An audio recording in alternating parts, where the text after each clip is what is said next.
what does a bank finance when it talks about financing a startup? If it is the kind of startup which is the first generation of entrepreneur in an industry or an activity or a service or a business which is time tested, which has been there for ages, which has a proven market, which has a proven product, which has a proven process, that can be a startup from the point of view of the entrepreneur who is entering into the business for the first time. But as a business model, it is established. There's no great innovation about it, maybe a small incremental innovation about it. Banks are very much in the know of how and what would be the financial requirement of that particular activity, and banks will finance it. Banks know what is the gestation period for that unit to start making profits. Banks know what is the kind of machinery they need, what is the kind of expertise they need, technological or otherwise, because it's been there for a long time. We know it and we finance it without any problem. And there are innumerable products and services. When I say bank, I talk about all the banks. I just don't talk about State Bank of India. I talk about all the banks in the public sector, private sector, even other financial institutions which are there in the NBFC segment or MFI segment. All of us know the models, and all chartered accountants know how to build a model, and we know how to finance it. And most often than not, these businesses are successful, excepting when the entrepreneur makes fundamental errors in, or like Mr. Mishra has said, that they hide some of those finances. They say that yes, I'm bringing this much money into the business, but actually don't bring that much money into the business, and that's when the business suffers. So this is the startup area where every one of us are very comfortable and every one of us do it. And the other startup, as per the government gazette notification, is something overlapping onto it. There also we are very much comfortable. Then this startup, which is just the idea, and then there is a lot of technology which is still not proven. There's a process which is still not built. There is a model which is still being innovated around. This is the startup which banks don't finance. This is the startup which needs to go through its funding phases, which I think the previous panel has very beautifully explained how that is a startup which needs a lot of patient money. Patient money is the money which gets invested and waits till it starts earning for itself. Banks don't have patient money. Banks have very impatient money. In the sense, Reserve Bank of India tells us how impatient we have to be. Reserve Bank of India tells us that if I lend you, in 3 months flat, I must start getting back my returns from you. That's the kind of patience that banks have. That's the kind of patience that Reserve Bank of India allows banks to have.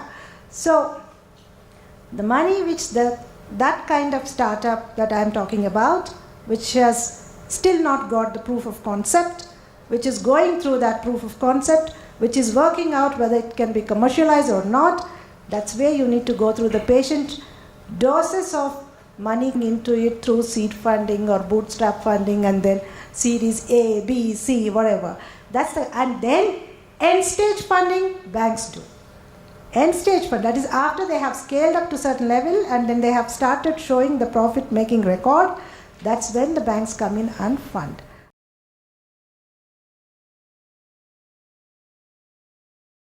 So my sincere appeal to all the people who are aspiring to start a new venture, they should ideally have their concepts clear, and a professional advice is always sought for, majority from the private sector banks like us, where we are not playing as a role of only lender, but we try to partner with them, try to make them understand that how and why a certain type of structured funding is required for any startup. Because majority of the time what happens, the standard product which is being suggested and which is being opted is loan against property for funding the working capital requirement, and that is the starting wrong point for any of the organization, because the fundamental support, with due respect to the chartered accountants or advisors, is that over a period of time your liability will come down and you will reach to a level where you will be having a self-sustained kind of funding. But that never happens, unfortunately, because by that time you reach a level, your growth phase starts, And by that time, the promoter has already offered whatever he or she has in terms of money, in terms of collateral, in terms of borrowing.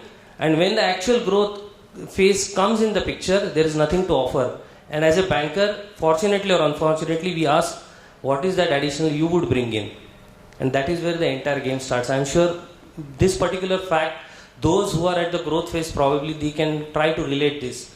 And that is where the role of the revised banking products which has come. Of course, those were always there, but those were not offered as a structured solution to the MSME space in specific, are vendor financing and the dealer financing. So you are trying to fund on both the sides, on your procurement side, on your sales side, and trying to take the debt burden out of your balance sheet in a very structured way. How it can be done, of course, it's a topic by itself. But that is where a new entrepreneur should look at how a next phase of growth can be managed rather than just looking at only the startup phase. You need to think that how am I going to manage the growth? Okay, I am going to start, and everybody starts with assumption that they are going to grow. So keeping in mind the growth phase, everybody needs to plan. So my limited point of suggestion is that whosoever are aspiring to start the business, please plan a proper structure for finding the requirements.